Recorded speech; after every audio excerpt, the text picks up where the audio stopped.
Ini sidang saya. Baik, sebelum kita acara sidang yang lalu dalam acara persidangan, hari ini kesempatan umum menyampaikan tanggapan terhadap nota keberatan atau eksepsi yang telah Allah sampaikan di persidangan yang lalu melalui proses saudara. Berdasarkan ketentuan hukum sebagaimana telah diatur dalam pasal 56 ayat 1 KUHP tentang keberatan, maka alasan-alasan lain yang tidak termasuk di dalam ketiga ketentuan tersebut di atas jelas merupakan alasan yang tidak sah menurut hukum karena tidak memiliki nilai hukum. Bahwa surat dakwaan penuntut umum telah dibuat dan disusun sesuai dengan yang disyaratkan oleh undang-undang, yaitu telah sesuai dengan ketentuan pasal 1 ayat 2 KUHP yang menyebutkan penuntut umum membuat surat dakwaan yang diberi tanggal dan ditandatangani serta berisi hal lengkap tempat lahir, umur atau tanggal lahir, jenis kelamin, kebangsaan, tempat tinggal, agama dan pekerjaan terdakwa. Bahwa berdasarkan atas keberatan dasar hukum terdakwa Tan Keong tersebut, kami tidak akan menanggapinya lebih lanjut. Dikarenakan pokok keberatan dasar hukum terdakwa pada dasarnya sama dan telah kami tanggapi pada poin A di atas, di mana terdakwa memiliki pertanggungjawaban pidana dalam dirinya sekalipun terdakwa menjabat sebagai regional direktur, dan materi keberatan tersebut juga telah menyentuh pokok perkara atau di luar ruang lingkup materi eksepsi. Dengan demikian, keberatan dasar hukum tersebut sangat tidak beralasan dan harus ditolak. C. Surat dakwaan tidak menguraikan secara cermat dan lengkap uraian perbuatan tindak pidana, karena penuntut umum telah lalai menguraikan peran dan kapasitas kooperasi petani sejahtera dalam pola kemitraan antara PTAD dan Koperasi Petani Sejahtera sehubungan dengan uraian perbuatan yang didakwakan penuntut umum kepada terdakwa.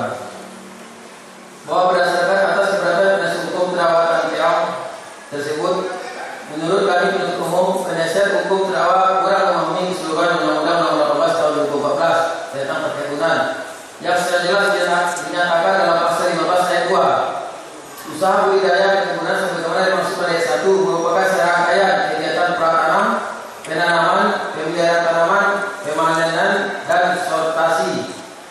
Bahwa dengan demikian, pernyataan dasar hukum terdakwa yang menyatakan bahwa penuntut umum berusaha menghilangkan fakta hukum adanya perjanjian kerjasama antara PTAD dengan Koperasi Petani Sejahtera dan seterusnya adalah keliru.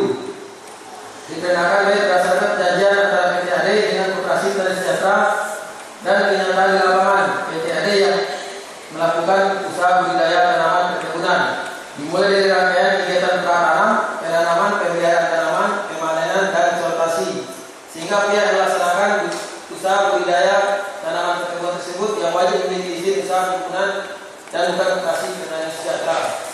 Dengan demikian, keberatan dasar hukum tersebut sangat tidak beralasan dan harus ditolak, dan sudah memasuki materi pokok perkara bahwa terhadap substansi dari eksepsi penasihat hukum terdakwa Tan Keong pada eksepsinya pada halaman 12 dan pada intinya menjelaskan mengenai bahwa menjadi suatu ketidakjelasan dalam penyusunan surat dakwaan ketika terdakwa disebutkan secara bersama dengan Bob Temeng dan Dani Suparan sebagai melakukan, menyuruh melakukan, dan turut serta melakukan.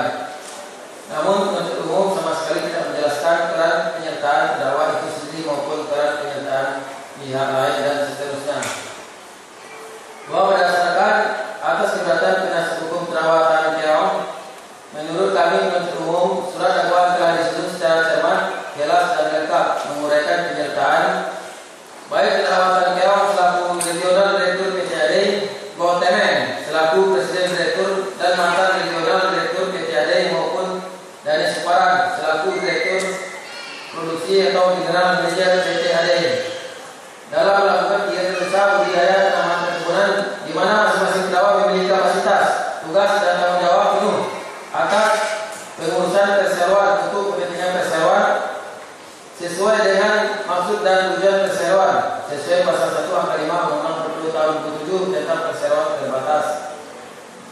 Hal ini sejalan dengan pendapat R. Sugandi dalam bukunya KUHP penjelasan pasal 55 halaman 70 yang menyatakan di mana perbuatan tersebut dilakukan oleh dua orang atau lebih, di mana peran dari masing-masing pelaku tidaklah harus kedua-duanya secara bersama-sama menyelesaikan perbuatannya tersebut, dan antara pelaku yang satu dengan yang lainnya cukup ada jalinan saling pengertian dan masing-masing tindakan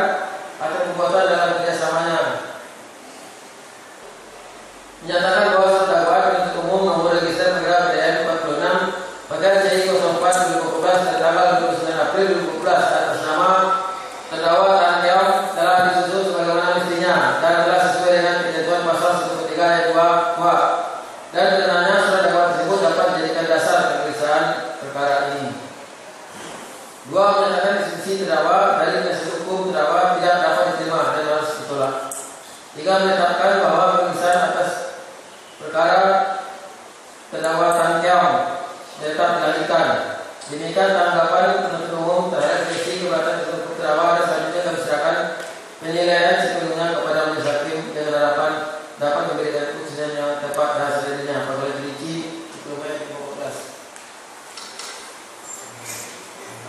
dalam hal ini majelis akan menjatuhkan putusan selah untuk menentukan apakah pemeriksaan perkara ini dan juga atau tidak berdasarkan eksepsi yang telah disampaikan oleh penasihat hukum terdakwa. Bersamakan persidangan tadi ya, bersamakan ya. Jadi, baik. Jadi dengan kesempatan kepada majelis hakim dalam menentukan putusan selah, dan ini kita kembali pada hari Selasa, tanggal 3 bulan Juni tahun 2014. Terdakwa kembali ke dalam tahanan dengan bertata ditahan dan memerintahkan kepada penuntut umum untuk menentukan pada persidangan berikutnya. Sidang selesai dan di